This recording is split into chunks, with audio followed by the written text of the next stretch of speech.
Okay, good afternoon, Crystal. How are you? I am good. Good afternoon to you. How's your day been so far? Busy, but we are ready to do this and are happy to be here. So I'm going to pull this a little bit closer. There we go. There you Um, go. I'm And super excited about this show today. So welcome everyone that's joining us to um, our show today of Conversations on the Patio. It says that on the picture. Conversations on the Patio with Crystal and Jevon. hello, I want everyone. yes, I want to give a shout out to Crystal. Hey, she's my lovely and wonderful partner in this venture, but she decided to match patios so we can look like we're on the same patio. You gotta like that. Gotta like that.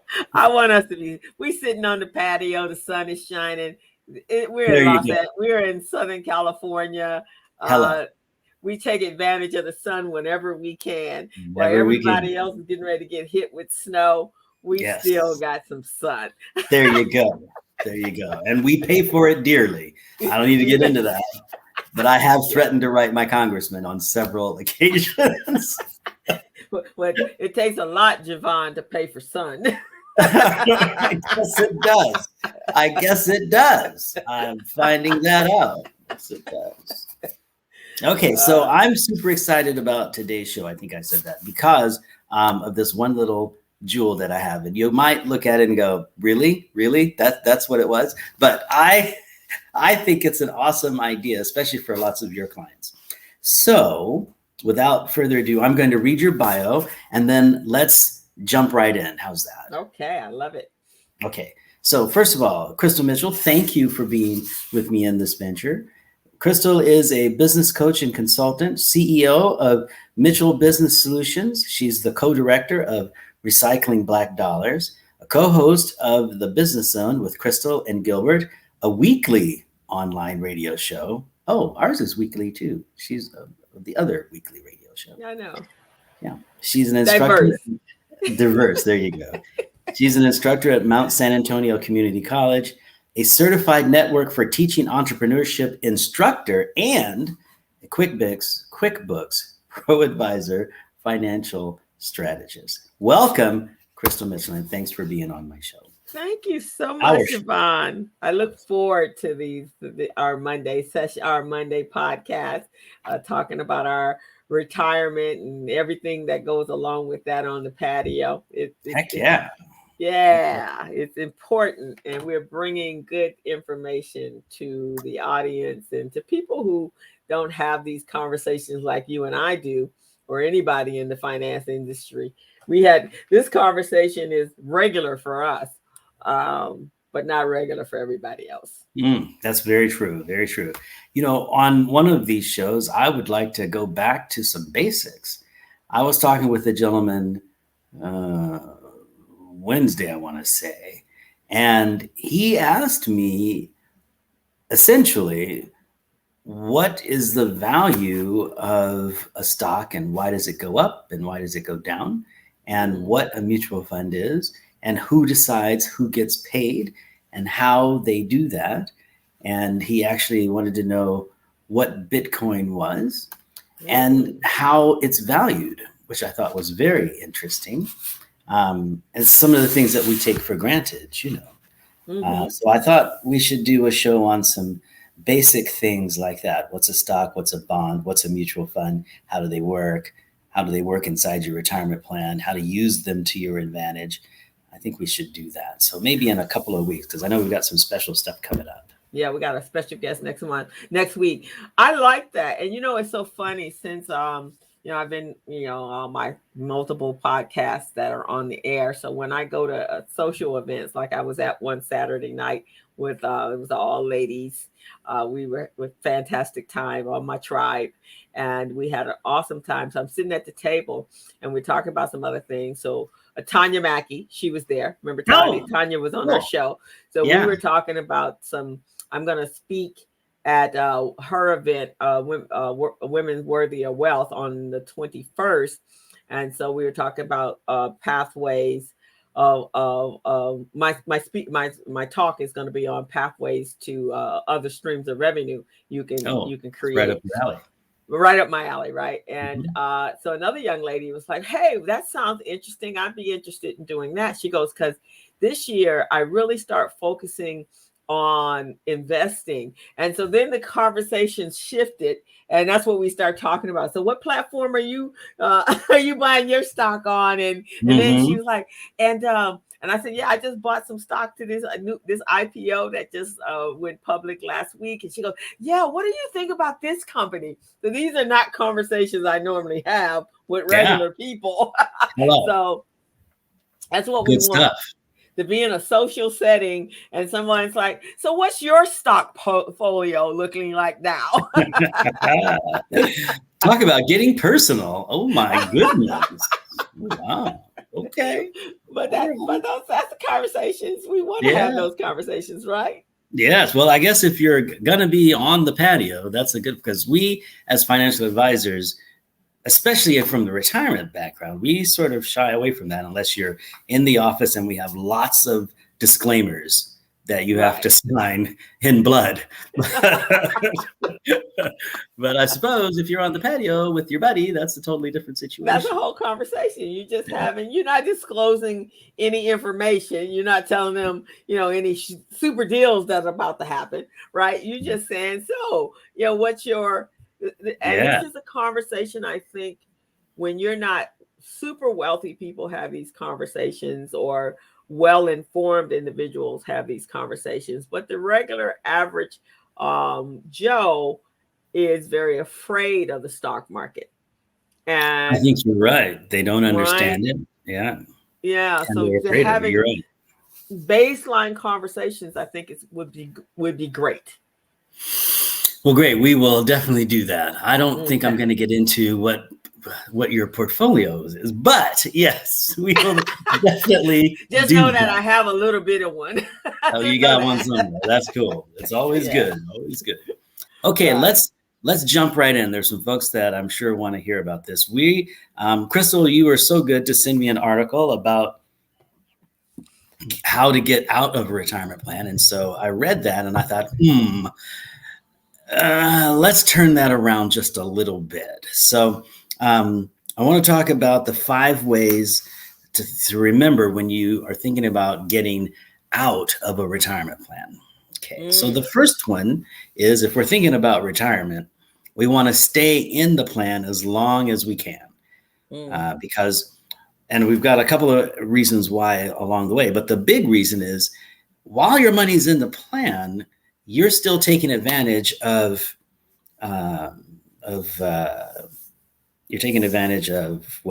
dollar cost averaging if you're still contributing. That's one. But you're also taking advantage of the 8th wonder in the world, which is compound interest. Right? So you're still conceivably making money. A person I was talking with said to me, "I have to get out of the market, I need to get out of the market. The market's crazy. I don't like this. I don't like that. How do I get out of this market?" And I said to them, it's really good to, number one, go back to basics. Take that risk questionnaire and see where you are, right? Because if you're afraid right now, maybe that risk questionnaire wasn't appropriate. So let's go back to basics, take that risk questionnaire, see where you are. And then, as you know, talk with your financial advisor about what your portfolio should look like, right? One of my favorite expressions is, don't let the market determine when you get in and get out of the market. Your risk tolerance should determine when you get in and out of the market. Right. Does that make sense? So if the market goes up or the market goes down, your risk tolerance ought to keep you safe. That's how it works inside the retirement plan, because we're looking for a long-term investment. And long-term doesn't just mean a long time. I like to say long-term means we're going to leave our money in there for a long time, and we're going to take advantage of ups and downs in the market, and we're going to do that without messing with our portfolio. Okay. So it's dramatically different than if you're talking with your financial advisor and you say, "Look, this month I want to do X." most retirement plans that are company sponsored don't work that way. It's the wrong way to focus. That makes sense.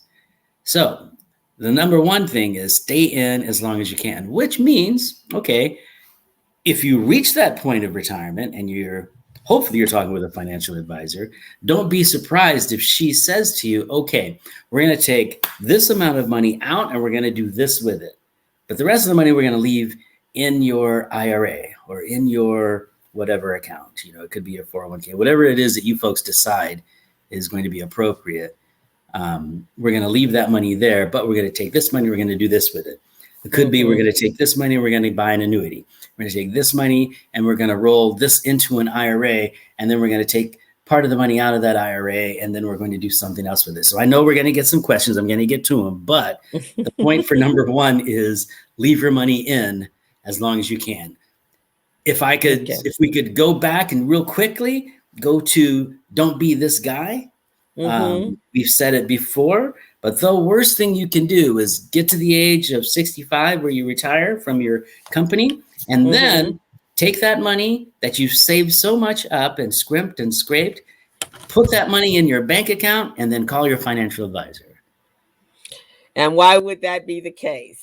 Okay, so thank you. It's amazing that you asked that question. So why would you not do that? Because now you've just increased your income by the level of the money that you put into your bank account. So let's say you have $800,000 in your retirement plan and you make $50,000 a year. Let's just say that. You take all that money out, you stick it in the bank. Now your income is $800,000 plus the original 50 that you normally make that year, $850,000. Your tax rate, that is your tax status, is going dramatically increase. It's going to dramatically increase. And you're going to pay taxes. There's a very good chance you could lose 30, 40, maybe even 50% of those retirement monies all in one fell swoop. So we don't want to do that. Right. It's bad. So we don't want to do that. What we want to do is say, oh, let's move this money into an IRA, and then we're going to do X with this amount of dollars and X with this amount of dollars and X with this amount of dollars. Does that make sense? So we don't want to take it all out and stick it in the bank. We may need to take it all out and put it into an IRA, but that is a non-taxable event. Right. Okay. Does that make sense? Yes. Non-taxable. Okay. So leave your money in a qualified plan as long as you can. Okay. Let's talk about Social Security. And I think I talked about this before. Most people realize that this is number 2 on my list. Most people realize that 70 is the max. You're not going to get any more money out of Social Security if you leave your money in there past 70. So are you going to leave some of your money in? Are you going to put some of your money? Are you going to get some of your money at 62? Can you do that? Yes. Can you get some at 65? Yes. People my age, 67 is probably maybe even a little bit longer, is going to be when we can get the max out. That's our quote unquote retirement age. So the longer you leave your money in Social Security and don't touch it, the more money you get. And some people say it's about a factor of about 8% or so. Okay. So leave your money in Social Security as long as you can. Exactly. Okay. However, as you know, I have another theory about that. And I'm going to say this again, but it's not the best thing to do necessarily. It is something that people have done. It is something that I've suggested that people consider. I'm not going to say that people should do it. So we've got all those disclaimers out. But let's say you have no money. Right? Let's say you have no money. And you're 60 years old. You're 60 years old and you have no money. And you're at one of those jobs where you're thinking that I can work this job until I'm 72 because I can do this, right? So you look at Social Security and you say, look, here's the deal. I can start pulling money out at 62. So what if I pulled that money out of Social Security? I know I could get more if I left it until 65 or 67. But let's say I pull that money out of Social Security and I put all of it into my 401k plan. And let's say that your Social Security is $2,000 a month. Okay. So you put that money, that $2,000 a month, into your 401k plan. We've got 12 months there. That's $24,000 plus $28,000. Right. Okay. As a oops. Oh, I'm so sorry. Somebody just heard you and said, "Hey, I need to take my money. Right? I need you right now, retirement plan advisor." The problem is I always think I have this thing turned off. Okay. So so that allows you to put $28,000 away. Now here's the deal. You can only put away this year $19,500. But if you're older than 50, you can put an additional $6,500 in there. So that's $25,000 a year. Right? $25,000. Okay. So you take your $28,000, you put $25,000 into your 401k, plus here, if you're over 50, you can put $7,000 away, $6,500 away rather, in your IRA. So scrape up the money to put some money into your IRA. We've got 25 going into the 401k. We've got another $6,500 going into the IRA. Let's make it easy. $6,000 going into the IRA. Now you've got $31,000 a year going into savings. It's not even costing you that much, right? Okay, $30,000 a year. You work for 10 years. Even if you get no growth, you've got $300,000 cash in a retirement plan. Now you talk with your financial advisor and say, okay, what kind of annuity can I get for $300,000? Okay. However, that check that you were getting from Social Security, it's still coming. It's still coming. So if that's $2,000 a month, now you've got $2,000 a month plus an annuity for $300,000. That may be pretty good for you if we put that lifetime thing on there. See what I'm saying? So the idea is that we want to leave our money in as late as possible because we get the most money out of Social Security. But if we can front load that, even though we're going to take a hit, if we can front load it a little bit and put that money away so that it's growing and saving up for us, and we have a big chunk of it, we can use that to provide income for ourselves for the rest of our lives. So for the people that, we're listening, we hear this all the time. It's all part of the political conversation. And it definitely when it's time to vote, that Social Security is going to run out of money, and you're going to put all that money in there, and it's not going to be for there. Is there any validity to that? Should there be concerns? What are your thoughts on that as an advisor?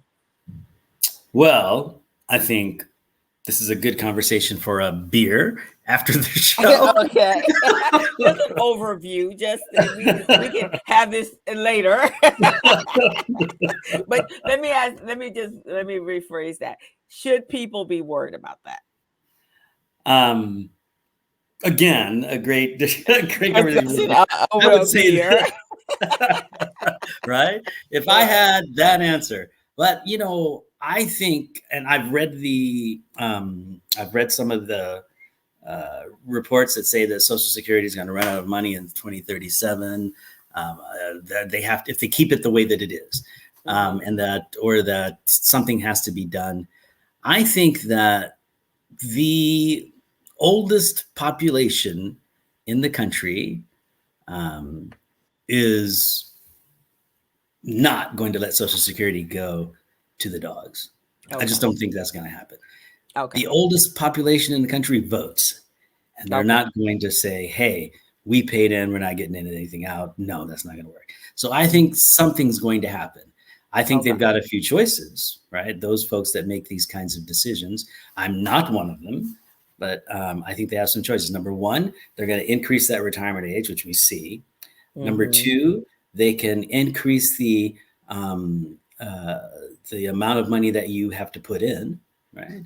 Number three, they're going to decrease the amount of the benefit, right? Or number four, they're going to say, when you reach a certain amount of level, you're not going to get any more out of Social Security. So, you might as well not even worry about that. I think that's going to change. Or it could be a combination of all of those. And I think that's pretty much what's going to happen. I think the benefit's going to decrease. I think the age is going to increase with regard to when you are fully retired. And I think the amount of money that you're able to put in to where, it's going to better your chances. I think that's going to go up. So I think we're going to see something comprehensive. But as you and I know, so many things are so tough to decide. And what I think works for me, one little Jevon Thomas, if I'm the president or a congressman, I've got a lot of advisors and they all say something different. And so that's a tough decision. But I do think there's going to be a combination of 3 or 4 things that happen. So there will be some changes on the horizon. It just may not be a complete elimination. So then again, it would make it definitely will behoove us to make sure that we're worrying about our retirement plan with other auxiliary programs and plans, so that we do have something when we leave work, or we work until we 90, basically. Yeah. And let's not get it twisted, right? I mean, when Social Security first started, people just, they didn't live very long, right? And we had 4 people putting money in for every 1 person. Now we've got 2 people putting money in for 1 person. And not to get political, but some of those people are illegal aliens that aren't going to get that money. Right. That's true. People that are not eligible. They're paying into the system, but not necessarily eligible to pull from the system. Yeah. Okay. Well, that was a nice little brief brevity. Yes. That needs to extend over sitting with a beer, but exactly. The last thing I ought to say one more thing, and that is that when we look at where your retirement money is supposed to come from, for the longest time as a financial advisor, we would say, okay, some money comes from Social Security, but the biggest bulk of that money is your savings and your either pension or 401k. So it's incredibly proper for people to save for their retirement, and Social Security was supposed to help them out. But unfortunately, as you know, so many people are living on Social Security and they're expecting it to be there. So we're getting ourselves with a problem. So now over to the beer. That's the deal there. Okay. Number 3 on the list. Let's watch out for those penalties for withdrawal, right? So as you know, the age you have to take a required minimum distribution in an IRA or a 401k is 72, right? That's when they start. They upped it from 70.5 to 72. So you have to take a little bit of money out. Now, here's the deal. They only want you to take out a small, when I say they, I mean the IRS or the Department of Labor. They only want you to take a small amount out. And by the way, they're going to tax you on what you take out. And it does increase, right? So it starts out really small, and then it gets bigger and bigger and bigger, because this is money that you haven't paid taxes on, and our government, it exists on taxes. So they need that money. You can start taking money out at 59.5 of your IRA or your 401k plan, but at 72 is when you have to take a small amount out. So that's something to keep in mind. If you take money out of your 401k or your IRA before that, there is a tax. You're automatically adding that money to your income, and there's a 10% penalty.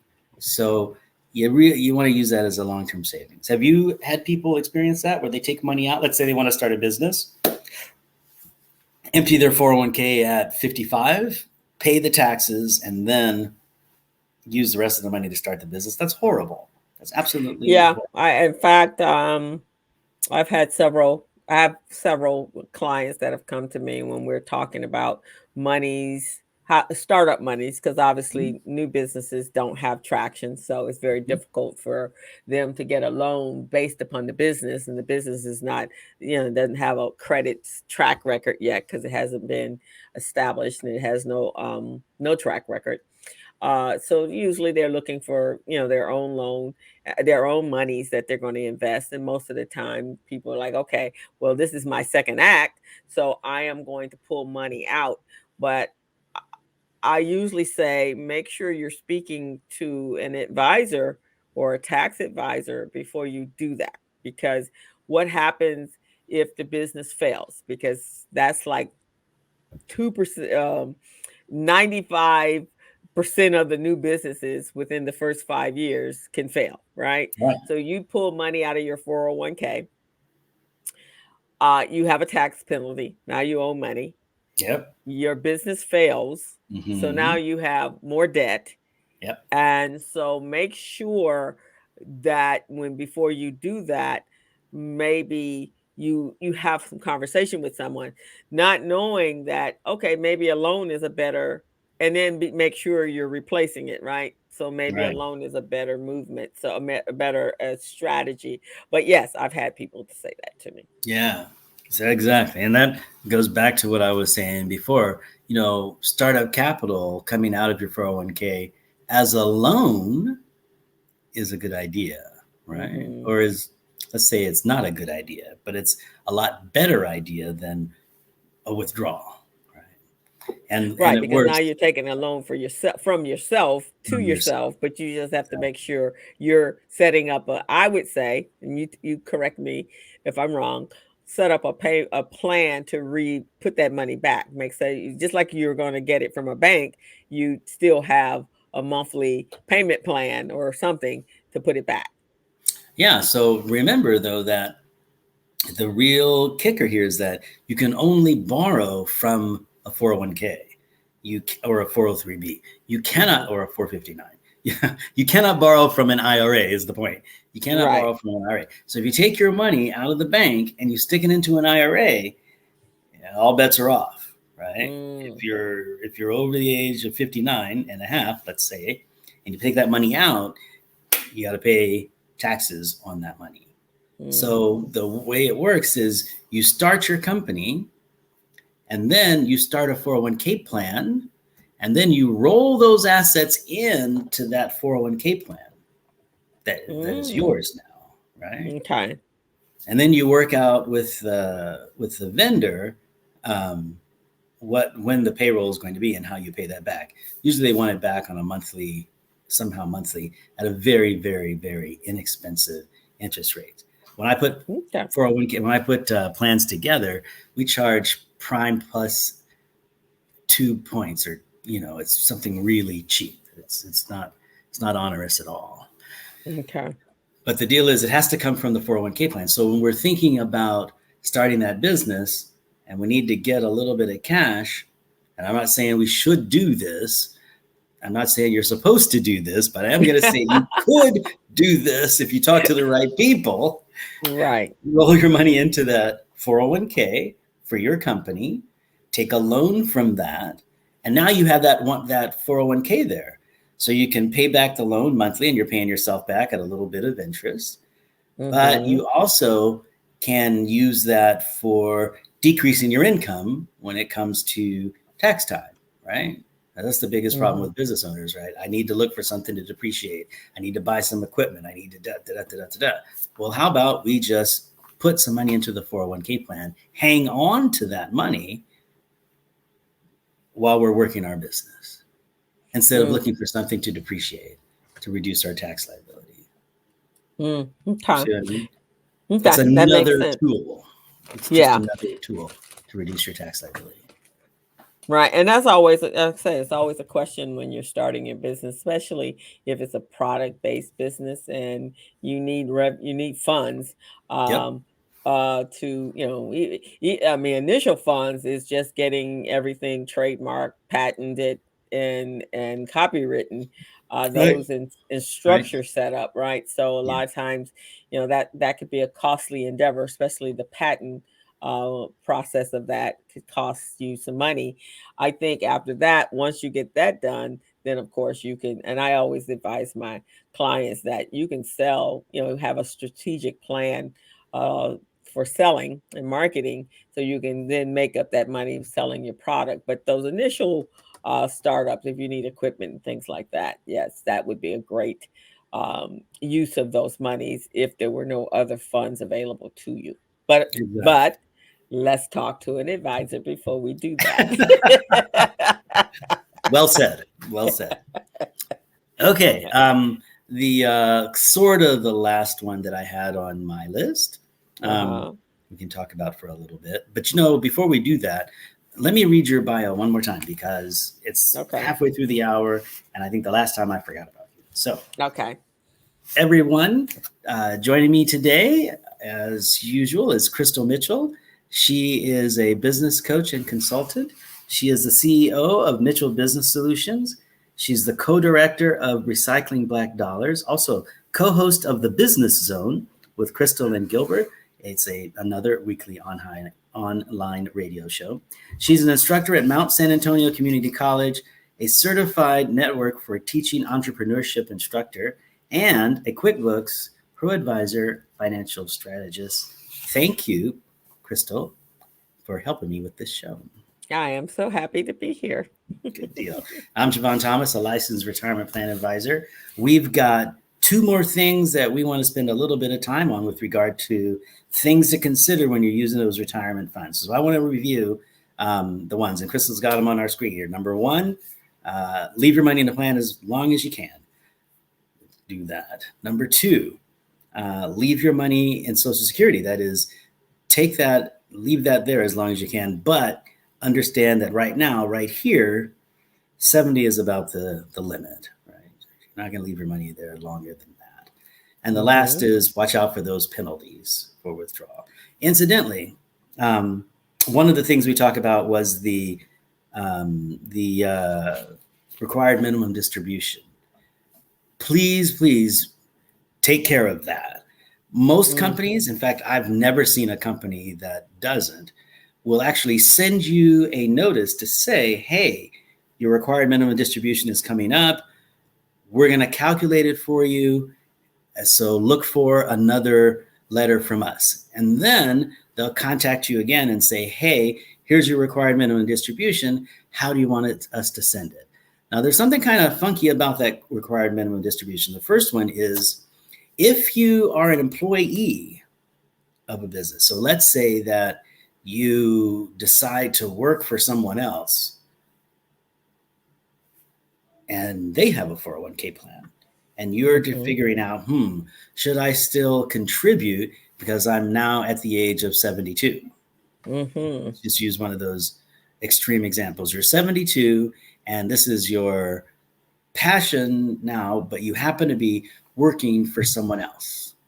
Maybe you've always wanted to work as a clerk in a bird feed shop or something like that. So that's what you're doing. You're working as a clerk in a bird feed shop. And they happen to have a 401k plan, and you roll your assets from your old job into the assets in the 401k plan. All right. Are you with me? Okay.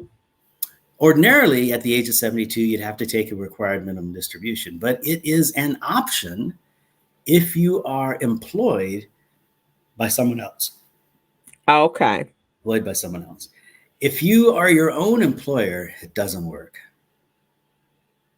Okay. So if you, the employee, is a employee of another company, then there's an option for you.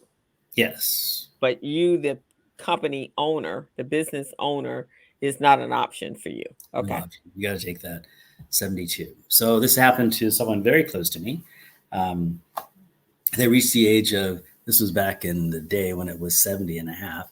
They opened up their own farm and they thought, hey, Jay, can I avoid this required minimum distribution because I don't really need the money? And I certainly don't want to pay the taxes on it. And I I said, no, you happen to own your second business. It's not going to work. Right? Okay. Here's another thing about that required minimum distribution. You don't have to take it from all of your funds. Right. So let's say you've been working, you've got a required minimum distribution from your 401k, you've got 3 or 4 IRAs out of there, and all of them are sending you a notice saying, here's what your required minimum distribution is. Right. If you decide you want to, you could take all of those monies that you owe, all of those RMDs, and take all of that money out of one IRA, or take all of that money out of that one 401k. So you can split it up, slice it, dice it any way you want, or take it all out of one if you want. So you've got some flexibility there. The IRS just wants you to pay them what you owe them. Okay. So that's kind of interesting. All righty, let's move on to the Roth. Lots of people have Roths in their 401k plan. Lots of people have Roths in their IRA. Crystal, do you know anybody with a Roth? Yes, I do. Okay. So now, please don't say Roth 401k. I'm just going to put that out of there. That's just grammatically incorrect. You can invest in the traditional side of your 401k, or you can address in the Roth side of your 401k, but you do not have a Roth 401k. That's not. We all have our nuances. Yeah. Well, pet peeve. That's his pet peeve. That's one of his pet peeves. Do not say the Roth 401k. You can, however, get a Roth IRA. Okay. Have a Roth IRA. Now, here's the kicker that some people just turn their nose at, and that is, and I'm going off the reservation for just a little bit, but just bear with me. If you have a Roth, I almost did it. If you have, if you have a 401k that's invested in the Roth section of your 401k, if you have that, then you can roll that into an IRA. A Roth IRA. However, you cannot take that Roth IRA and roll it back into the Roth section of your 401k. So once that 401k money that happens to be in the Roth section of your plan, once that comes out and goes into an IRA, you can start taking money off of it. You're not going to be taxed because you've already paid the taxes. That's the beauty, right? Okay. But you cannot roll it back into the Roth section of a 401k. I think it's something they just forgot in the law. I don't know why they did that, but you cannot go Roth IRA to Roth 401k. Okay, so you can't roll it back into the IRA section of the 401k. The Roth section, yeah. Okay.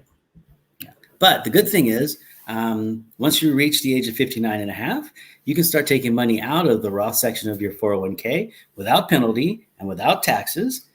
And you can do the same in your IRA. You can take money out of there without penalty or taxes. So if you're thinking, hey, I'm going to roll all of these monies into my new company's 401k, except for that Roth section, right? Or if you say I have a Roth section of my 401k and a traditional section of my 401k, I'm just going to roll it all over into my 401k. Do that, right? Okay. Then you've got money you can borrow from. But since it's the Roth, if you happen to be over 59 and a half, you can pull money out of there without penalty or taxes. So that's another way to go. If you're earlier in your career and you're deciding, I like the idea of having Roth money and I like the idea of having traditional money so that I can manipulate my tax strategy for the coming years, if that's what you're thinking. And then you get this great business idea. And at the age of 60, you decide, you know what? I want to start a business growing, in that birdseed shop. I want to do that. Okay, cool. We could take some money out of that Roth 401k at the age of 60, the Roth section of your 401k. We could take some money out of there at the age of 60 and use that to start as seed capital for my new business. We could do that while I'm working this business. Or we could roll the whole kit and caboodle over into an IRA or into my own 401k. We could go Roth 401k. Oh gosh, Roth section of the 401k to Roth section of the 401k in a 401k. We could do that. Right. No penalty there. And then I've got all my money together and I can decide what to do with it. Right. So, so don't be afraid of the Roth, either in your IRA or the section of your 401k. Don't be afraid of that. We can use that to our advantage. You just need to have a plan, and you talk to a financial advisor about that. So that's the Roth. Best thing to remember, hit 59 and a half. The Roth is non-taxable. Those monies you can take out without paying taxes on them and no penalty. So that's an option for seed capital there.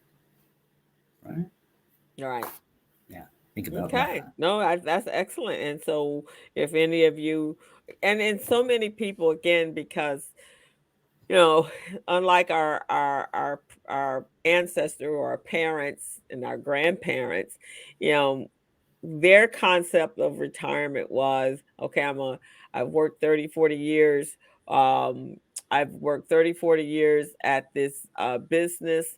At this company, and I'm going to retire and I'm going to sit up and kick my heels up and I'm going to travel. I'm going to work in my garden. That was our grandparents, our parents' thought process about retirement. Now we're so much more active at 65 or 72, right? So we're starting our second acts now. Yes. And so you've always wanted to start your own business.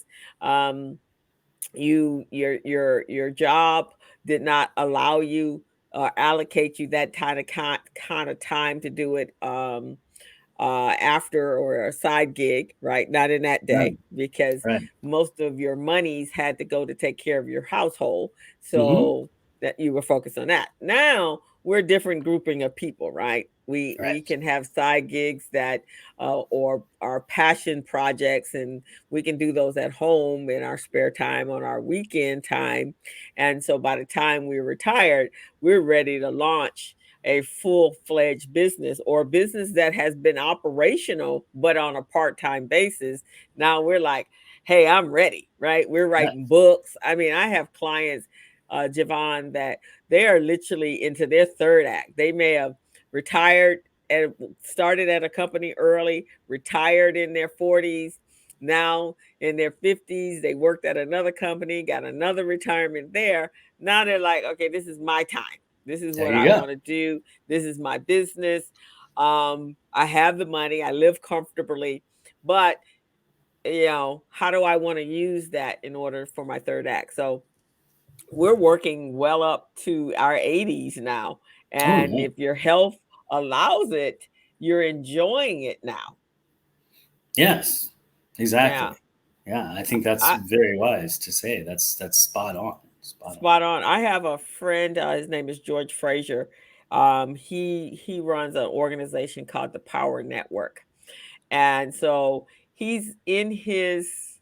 I want to say George may be at 78, 79. He could be even older than that. He is running full on annual conferences every year. And what at first it was close to 1,600 people coming from all around the country, bringing these massive panels of very talented speakers, and he is enjoying his life to the hilt right now. Nice. And he talked about retirement about 4 or 5 years ago. He's bringing in his successor. He's training his successor, but he's still at it strong and enjoying every bit of it. And hopefully he'll be around for a lot longer. But that's this is his third act, I believe. Great. Yeah. Awesome. Yeah. Love hearing it. So I know there are many people out there that, but this is, I would say, making your money work for you the way you want it to work, or way it should work for you, right? I think you're absolutely right. I think we have an issue, and you and I are going to talk about that in a couple of weeks as well. We have an issue with our relationship with money in this country. And we think of it as an end all instead of what it actually is, which is currency and an opportunity to do things. So I think you're spot on. We have to actually change the way we look at money because our lives are changing, right? There was a time when you got to be 65 and people said, I'm done working. I'm tired of work and I'm going to collect my pension. Well, that's just not the way things work anymore. Mm-hmm. Now you have to say, hey, when I get to retirement, I may want to do something different. So let me start saving for my retirement now, right? And let me, as you said, let this money work for me. Let this system work for me. I talked to a gentleman a week or so ago, and he said, I didn't study business, so I don't have any idea about the stock market and about mutual funds. I just don't know how retirement plans work because anytime someone said something about that, I thought that was business and that was a horrible thing to do because I didn't want to be capitalist. I didn't want to have that as the main thing going on in my head. Mm-hmm. And I said to him, this is home economics. This is you being an adult. This is you taking care of yourself and your family. This is not business. This is not mergers and acquisitions. It's not product. It's not serving customers. It's not doing the things. It's not profit and loss. It's not that. Mm-hmm. This is saving and investing so that you can take care of yourself. This is the new way to be an adult. Mm-hmm. And that's just the way that it is. And if we don't do that, if we don't think of it that way, then we're a problem. And if we don't tell our children that, get them started early, because if they think about it a little bit when they're young and they start the process, they're not going to have to worry about it at all when they get older. Mm-hmm. Just think about it a little bit and get started. You won't have to worry about it. You'll have so much money that you'll be able to have that second act, have that third act, and be. Yeah, and I think the earlier, because I know, it's so funny. Years ago, when people retired right out, because they had so many worries leading up to it, so many worries, during their work life. Then when they finally got to that place where they can relax, then they get ill, right? And yes. then they have health issues that just consume and take up everything. And then at the end of it, which is really, really sad, at the end of it, they're finding themselves struggling to pay for their health care. They're struggling to pay for their doctor bills and things like that. So now they're in more stress than they were when they were working and taking care of a family and trying to buy homes and so forth. So your end days should be something that is relaxed. You've worked hard to be able to live a good life at the end. Yes.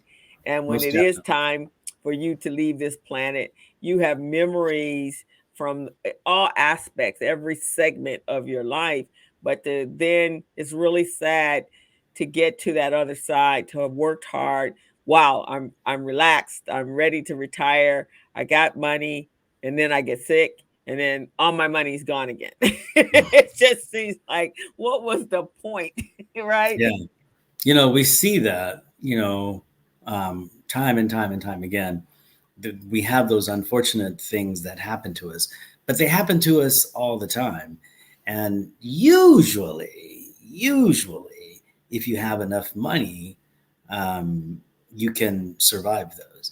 If you don't, and you have to go on government aid for some type of government program, things usually are not pretty. They're just not, and so, saving now, or putting that into your head of how do I take care of myself, even if it's just a little bit. I mean, I'm not a tax person, so I want to be careful and say, even if it's just a little bit, and you work it so that you don't have to worry about, or that you can pay for some upgrades or something like that. You want to think about that. You want to give your children the opportunity to move things around so that they can take care of things. And the only way to do that is to have cash. You got to get at the money. You got to do that. And, you definitely want to talk to your financial advisor about what your plan is. And that's my last 5 on the list, because, I'm always doing that. You got to have a plan. Say that, 5 years before you plan on retiring is a great time to connect with your advisor and say, okay, how do I transition out of this? And just be prepared for some really tough questions, because I have these conversations all the time. There is no one best answer. Everybody doesn't look the same. Everybody doesn't want to spend the same amount with their kids, or the same amount of time traveling, or the same amount of time with their spouse, right? I mean, there's all kinds of things going. Some people need to have a business. Some people want to have a business. Some people want to hang out with their grandkids. Some people want to pet their dog. There's always something that's different about you, but you can get ready for it if you start planning on it and start that process early. You would be surprised at what position you're in. And then, you have to make sure you keep an open mind. You have to do that. We had a guest on the show a little while ago. His name's Tony Ronan. He's a real estate colleague of mine. And he said, I think it was actually Crystal said this to him during our conversation with him, that this is a family thing. It's no longer a you situation, right? People used to retire on their pension, and they used to go and do wonderful things that way. But now we've got a lot more to think about, and we've got a lot more choices. And now it's a family thing, and the family should be involved, especially when it comes to your care. How are you going to make that happen? What are you going to do? Where are you going to live? I mean, is it appropriate for you to go from grandchild to grandchild to grandchild to grandchild, which sounds nice until you do it a couple times. And then you think, oh my. Right. Talk to your financial advisor at least 5 years before you retire. I think that's excellent advice. Get your whole team together and okay, I'm ready to retire in 5 years. Where do I start? What do I need to do every year? What do I need to address? So that on that day, or as a girlfriend of mine, when she was retiring from, she's a partner, actually a business partner and colleague of mine. She was so funny. From when she decided she was retiring, there was whenever you would go to her door at her office, there was a time countdown clock that every day changed with a new date until we rounded down to the very last day. But she had all her ducks in a row, all her I's dotted, all her T's crossed. So she went on to her second act. And so she's doing some amazing things out there. She's still my colleague, still working with me. We didn't let her totally go away. We just let her leave a portion of that business. Well, good for both of you. That's awesome. That's really awesome. But she did have, and so that's important because, we look for retirement. I mean, I don't know, me as an entrepreneur, I'm one of those, I got things in place, but I'm going to be working until the day I take my last breath, because that's what I like to do. And I've been an entrepreneur for the last 30 years. So I enjoy it. This is why. And you're basically unemployable pretty much now. I am, you know that? You are. I was unemployable when I was an employee. I was one of those people going, this working for somebody is not working for me. So I'll be honest with you. You have to know what your weaknesses are, Jevon. I was a bad employee. I was displaying exit behavior throughout the whole process. The whole thing. Oh my gosh. Oh my goodness. The last 4 or 5 years, it was really, I was good up until that point, but it's like, okay, I'm ready to go. I had my plan. But yeah, you're right. I'm not employable. Indeed. Well, we are getting close to the end of our show, and I'm kind of glad that we've got a few minutes, because I think you should talk to folks about the watermelon. I'm pretty sure it's the watermelon, or is it is it the watermelon, or which is the tree that wasn't working right? Was it the Oh, you want me to tell about the avocado bush? avocado bush? Yes, that Uh, I think is a great story and a great way to close out our little show here. So everyone, I'm a gardener, and my sister and I, and so throughout the pandemic, it wasn't started because of the pandemic, but it actually was a lifesaver throughout the pandemic. My sister and I have a very workable garden. If let me see if I can share a little bit of the picture so you guys get the full nuance of the garden. And Yeah. so I haven't even I, seen the garden. you haven't Cool. seen the garden? Let's show you some photos of the garden. So Jevon and I were talking the other day, and he was asking about my world. And so my world, my conversations always fall back and come back to the garden. And so I was telling him, my sister and I had repotted an avocado tree, and plants can be very sensitive about certain things happening to them, especially their environment. So just like us, you uproot us from our natural wherever we're comfortable. Well, we have there's some consequences to that, right? So plants are exactly the same. They have consequences to your actions. And There so you go. we uprooted it, put it in a new big home, with excited saying, okay, it's gonna really love its new home. All of a sudden leaves start falling, start turning brown. We're like, oh my God, we didn't kill the plant. But what we found I out love was this 4 years of college, lots of travel, and you still are using the word kilt. killed. We killed the plant. He gets emotional. Yeah, I suppose. And so now we had to go do some research, and we found out that when you do transplant, or like moving for us, is an emotional thing for plants. And so once you do that, the plant has a little bit of a difficulty adjusting to and so it sends up a message to the top of the plant to say, hey, we've been uprooted, things are not going well, what we need to shut down, just shut down, just shut down. Shut it down. Shut it down, shut it down. So Oh, we had to goodness. put it in the infirmary.